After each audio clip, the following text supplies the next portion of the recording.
एक और विकास होता है हमारा, उसका नाम है ज्ञान। अभी आप लोग सब बैठे हुए हो भैया बहन, ये ज्ञान मुद्रा है।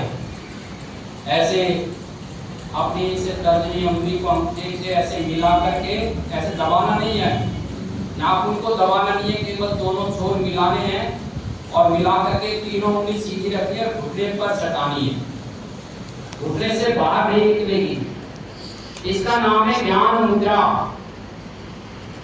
कोई भी भैया बहन, इवन दैन कोई भी व्यक्ति, मैं भी कमलेश होता हूं, यदि लगातार ऐसे ज्ञान मुद्रा में बैठते हैं तो उसका ज्ञान बढ़ना निश्चित है। ये मैं नहीं कह रहा हूं, हमारे वेदों में शास्त्रों में कहा गया है।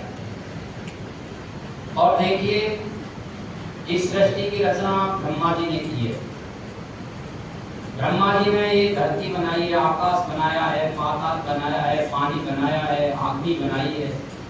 ये सब चीज हमारी हमको दिख रही है। इसका मतलब ये सृष्टि सत्य है। तो वेद भी हमारे सत्य हैं, क्योंकि वेद स्वयं ब्रह्मा ने लिखे हैं। और वेदों में ऐसा कहा गया है कि कोई भी व्यक्ति ऐसी ज्ञान मुद्रा में बैठता है तो उसका ज्ञान बढ़ता है। और यहाँ आते भी अपना ज्ञान बढ़ाने के लिए। यहाँ दो प्रकार का ज्ञान बढ़ता है। एक ज्ञान है हमारा पुस्तकीय ज्ञान।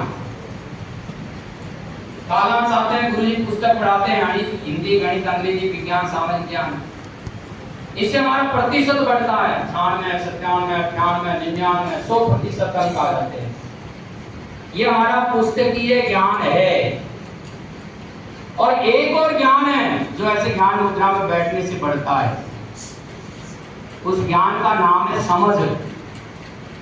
हमारी समझ बढ़ती है। अब मैं बहुत सारे भैया बहनों को देख रहा हूं, मैंने तब से कहा है जब से वो ऐसे सीधा बैठा हुआ है ज्ञान मुद्रा में। इसका अर्थ है उसकी समझ बहुत अच्छी है। वो एक बार कहने मात्र में ही समझ गया मुझको करना क्या है। पर हमें से ऐसे बहुत सारे भैया बहन हैं जिनको अभी समझ ही नहीं आ रहा है।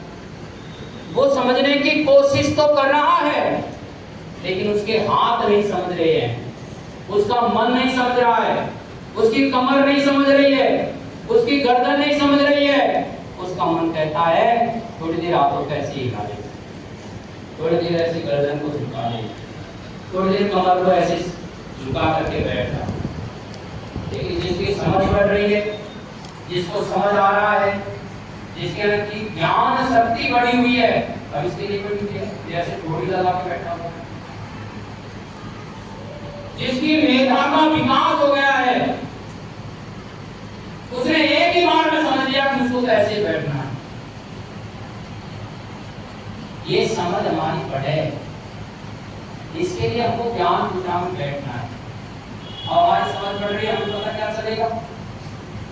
तो 2, 3, 4 बातें। घर पर अपना काम जो हमारे जिम्मे का है वो हम ठीक से कर रहे हैं क्या? हमारी पुस्तकें, हमारा बस्ता यथा स्थान रखते हैं क्या? हमारा वेश यथा स्थान रखते हैं क्या? परवेश मंदिर से रखते हैं क्या? पिताजी का कहना मानते हैं क्या? माताजी का कहना मानते हैं क्या? बड़ों का आदर करते हैं क्या? गुरु जी को प्रणाम करते हैं क्या? घरकाली इसी समय पर करते हैं क्या? नियमित काम कराते हैं क्या? भोजन लेकर के आते हैं क्या? शुभ समय पर जमा कराते हैं क्या? गणवेश में आते हैं क्या? गणवेश स्वच्छ और साफ रहता है क्या? ये सारे काम नियमित हो रहे हैं। इसका अर्थ है हमारा ज्ञान बढ़ रहा है। जो अपने पिता की तरफ को समझ रहा है, माता के परिश्रम को समझ रहा है, मेरी माँ इतना परिश्रम करती है मेरे लिए, खाते जल्दी रखती है, मेरा भोजन तैयार करती है, मेरा बस्ता संभालती है, मेरी पुस्तकें संभालती है, मेरे कपड़े धोती है, कपड़ों पर प्रेस करती है। और मैं बहुत सारी माताओं को देखता हूँ, गोद में अपने बच्चे को लेके आती है, कंधे पर बैग लटकाती है, गेट तक छोड़ के जाती है। और जब तक मैं बालक कक्षा के अंदर चला नहीं जाता, माँ की आंखों से ओझल हो नहीं जाता, जब तक वो दरवाजे पर ही टिकटकी लगा करके अपने बच्चे को देखती रहती है। क्या हम उस माँ की इस पीड़ा को समझ रहे हैं? क्या हम उस माँ के इस परिश्रम को समझ रहे हैं? क्या हम पिता के परिश्रम को समझ रहे हैं? जो खटे हाथ रहता है, परिश्रम करता है, प्रातः जल्दी जगता है, हमारे लिए रात और दिन मेहनत करता है, स्वयं की नींद को कम करके हमको पूरी नींद देने का प्रयत्न करता है, ऐसे पिता की भावनाओं का क्या हम आदर कर रहे हैं? आखिर वो हमसे चाहते क्या है, उनकी हमसे अपेक्षा क्या है? क्या हम ये केवल पुस्तकीय ज्ञान प्राप्त करने के लिए यहाँ हैं क्या? ऐसे जिस भैया की समझ बढ़ रही है, ऐसे जो लगातार समझ रहा है, जो विद्यालय के बैठों का निबंध ठीक से कर रहा है, मुझे कक्षा नायक बना गया है, मैं कक्षा नायक का काम ठीक से कर रहा हूँ क्या? मुझे गृह कार्य प्रमुख बनाया गया है, मैं गृह कार्य का प्रमुख का काम ठीक से करता हूँ? क्या सारे भैया बहनों की कॉपी देख रहा हूँ कि काम पूरा हुआ कि नहीं हुआ, इंडेक्स पूरी भरी कि नहीं भरी, ग्रेड बढ़ रही है कि नहीं बढ़ रही है, बोले लग रहे कि नहीं लग रहे हैं, शुद्ध हो रहा कि नहीं हो रहा? मैं गृह कार्य प्रमुख हूँ, इसलिए मुझको मेरा यह काम ठीक से करना है। उसके अंदर ऐसी गंभीरता आ रही है, सारे भैया बहनों की को भी जांचने के बाद भी अपना काम नियत समय पर पूरा करता है, ए ग्रेड लाने का प्रयत्न करता है, नियमित लेख में सुधार करता है, शुद्धता को बढ़ाता है, उसकी कॉपी में कोई गोला नहीं लगा सकता। चैलेंज के साथ गुरुजी के सामने खड़ा हो जाता है, गुरुजी आप मेरी कॉपी में गोला लगाओ, मैं यहीं खड़ा हूं, गोला लगा के बताओ मेरी कॉपी में कहां लगाओगे। ऐसे जो चैलेंज के साथ अपने गृह कार्य को जांच करवाता है, इसका मतलब है उसकी समझ बढ़ रही है, उसका ज्ञान बढ़ रहा है।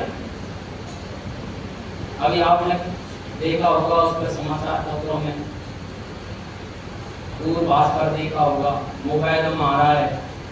अभी हमारे देश के जो 15वें उपराष्ट्रपति बने हैं, सीपी राधाकृष्णन, इनकी मां ने बताया कि जब सीपी राधाकृष्णन का जन्म हुआ, उस समय देश के राष्ट्रपति सर्वपल्ली राधाकृष्णन थे। बात समझ में आई?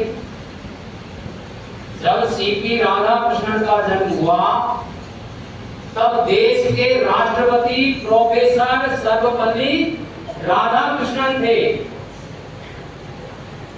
तो इनकी मां ने इनका नाम भी राधाकृष्णन रख दिया,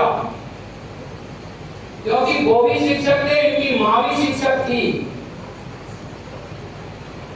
आपकी मां ने आपका क्या नाम रख दिया आपको पता नहीं चला,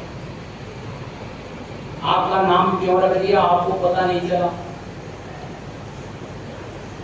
आपका जन्म हुआ, आपके घर पर दुआजी आई, मां ने दुआजी से पूछ लिया बेटे का क्या नाम रखे थे।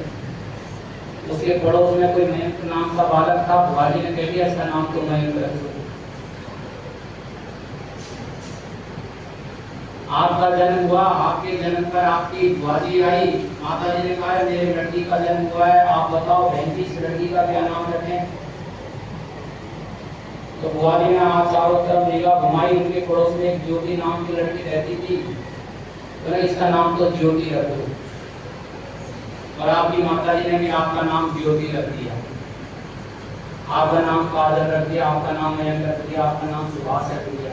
आपको पता ही नहीं चला मेरा नाम क्यों रख दिया।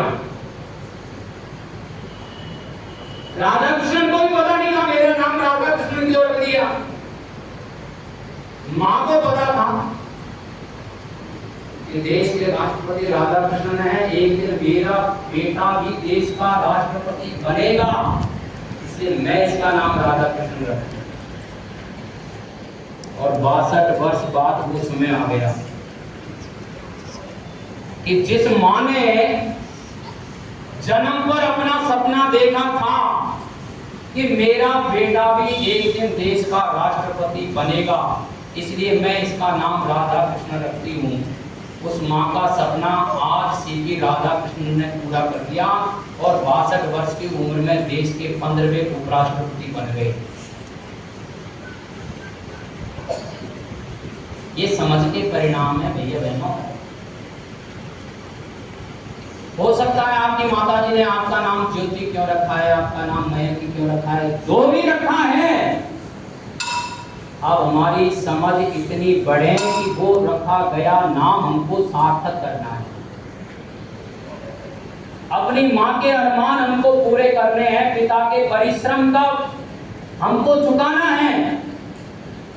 ऐसी समझ के साथ, ऐसे प्रयास और प्रयत्न के साथ, ऐसे अभ्यास के साथ हम यहाँ जो कुछ सीख रहे हैं, जो कुछ सिखाया जा रहा है, उसको अपने जीवन में उतारने का प्रयत्न करेंगे। एक ऐसी घटना सुना रहा हूं मैं आपको।